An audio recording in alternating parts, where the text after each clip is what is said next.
people! Hello, hello! Comment ça va? Aujourd'hui, on a décidé de se louer une voiture pour les 2 derniers jours sur l'île de Malte. Yes! Tout ça pour nous permettre d'être plus libres pour se déplacer puis d'explorer encore mieux. Puis là, attendez, on a loué la voiture pour 5 €. 5 € pour 2 jours. Ça, c'est l'équivalent de 7-8 $ canadiens pour 48 heures. C'est rien. C'est fantastique. Et puis là, aujourd'hui, c'est malheureusement une journée grise et venteuse et pluvieuse. Fait que... On a décidé de retourner au Airbnb, de s'asseoir avec vous et de vous donner nos trucs et conseils pour louer une voiture en voyage.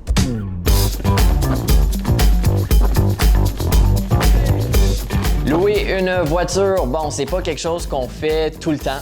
Tous les voyages, mais cette année plus particulièrement, on en a loué quand même à plusieurs reprises, tout simplement parce que, comme MJ l'a dit, on voulait la flexibilité, on voulait être capable d'aller où on voulait, quand on voulait, sans nécessairement dépendre des transports en commun. Fait que, comme cette année, on en a loué quand même à quelques reprises, on a découvert quelques petits trucs, quelques petites astuces qu'on veut partager avec vous pour non seulement économiser de l'argent, mais aussi pour vous aider lors de votre prochaine réservation. Alors, la première chose qu'on fait quand on veut louer une voiture, c'est tout simplement une recherche Google et on va chercher les mots-clés comme cheap, rental, car, le nom de la destination. Et là, ça va nous proposer différents sites. Des sites qui sont tout comme Expedia, mais qui vont varier selon la destination où tu es. Ici, à Malte, c'était un site qui s'appelait CarJet. En Italie, c'était Do You Italy. Fait que c'est des sites qu'on connaissait pas, mais qui sont propres à la destination où tu es.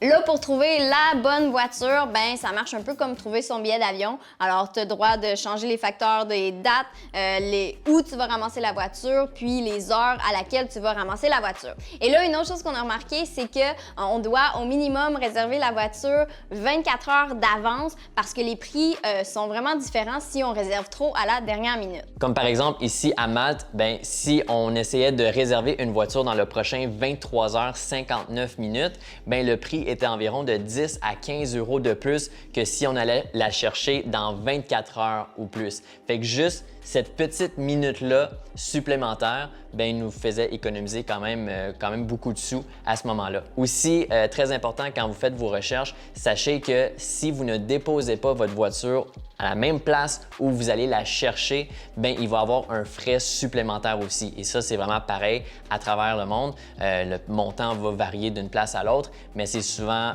facilement un 50 à 80 € là, si vous êtes en Europe. Une autre chose pour avoir d'excellents prix lorsque vous louez des voitures, c'est d'avoir 25 ans et plus. Si vous êtes 24 ans et moins, les prix vont être vraiment plus élevés. Moi, ça m'est arrivé en fait un trip de boys qu'on avait fait dans l'Ouest américain. On avait été à Vegas, en Californie et tout. On avait loué une voiture. Moi, j'étais le plus vieux. J'avais à l'époque 24 ans et malgré que j'étais le plus vieux et que j'étais vraiment proche de 25 ans, il a fallu payer un frais supplémentaire par jour pour genre une assurance ou quoi que ce soit. Fait que si vous voyagez avec quelqu'un qui a 25 ans et plus, c'est peut-être une bonne idée de demander à cette personne-là de conduire, d'être le chauffeur désigné, si on veut, pour justement vous aider à économiser un peu plus de sous lors de votre location. À noter aussi que si vous choisissez d'aller chercher votre véhicule, disons, à midi, journée 1, de ramener votre véhicule à midi lors de votre retour ou quelques heures avant. Si vous choisissez une heure qui est plus tard que midi, disons à 15 h l'après-midi, vous allez sûrement devoir payer pour une journée complète, même si vous l'avez seulement utilisé pour 3 heures de plus que le 24 heures. Fait que super important de faire des journées complètes et non un petit peu plus parce que sinon, vous allez payer pour ces heures supplémentaires-là. Une fois que le site nous a sorti toutes les options, nous, on va toujours chercher pour la voiture la moins chère, mais aussi la voiture la plus petite parce que compte tenu qu'on est juste deux, c'est une façon de sauver un peu des sous. Aussi, une autre façon d'économiser quelques dollars par jour, quelques euros par jour, c'est de choisir une voiture qui est manuelle et non automatique. Par exemple, quand on était en Irlande, on avait choisi une voiture manuelle, mais quand on est arrivé sur place, la fille nous a demandé si on aimerait mieux avoir une voiture automatique. J'ai dit oui, juste pour le fun, puis elle m'a dit « OK, pas de problème, mais ça va être un peu plus cher ». Fait que c'est là que j'ai réalisé et j'ai compris que les voitures automatiques sont toujours un peu plus chères que les voitures manuelles. Donc, si vous êtes capable de conduire manuel, je vous le conseille fortement lorsque vous louez votre véhicule. Là, juste avant de confirmer votre réservation en ligne, c'est juste important de vérifier que vous avez kilométrage illimité. Souvent, ça va être le cas, mais des fois, on ne le sait pas, il peut mettre un cap sur le nombre de kilomètres que tu as le droit de faire avec ta location. Fait que si tu as l'intention de faire beaucoup de routes, ben ça va être important d'avoir un kilométrage illimité parce que sinon, tu vas te retrouver avec une belle petite facture à la fin de ton trip. Bon, une fois que vous êtes prêt à réserver votre véhicule, on va toujours vous demander si vous voulez ajouter de l'assurance. Oh, de l'assurance. Ça, c'est la grosse question qui tue. Nous, on choisit toujours non. Tout simplement parce que notre carte de crédit nous offre de l'assurance lorsqu'on loue justement une voiture. Fait que là, ça va juste être important pour vous de vérifier auprès de votre carte de crédit, voir si vous avez une police d'assurance lorsque vous louez des voitures à l'étranger. Aussi, une autre chose qui va être importante à vérifier, c'est combien de jours est-ce que vous êtes couvert avec cette assurance-là? Parce que souvent, ça arrête à 90 jours. Alors, si vous louez une voiture pour au-delà de ces jours-là, ben vous serez plus assuré. Nous, ça nous est arrivé en Nouvelle-Zélande. On a reçu une roche sur notre pare-brise. Il y a eu une belle petite fissure, une belle grosse craque. On a dû faire réparer ça et quand on a appelé pour réclamer, ben ils nous ont dit désolé, ça fait plus que 90 jours que vous avez votre voiture, donc vous êtes malheureusement plus couvert. Fait que malheureusement, il a fallu que nous, on débourse ce 400-500 $ de notre poche. Fait que juste super important, si vous pensez louer une voiture sur une longue durée, bien de juste vérifier avec votre compagnie d'assurance si vous allez être couvert pendant tout ce temps-là.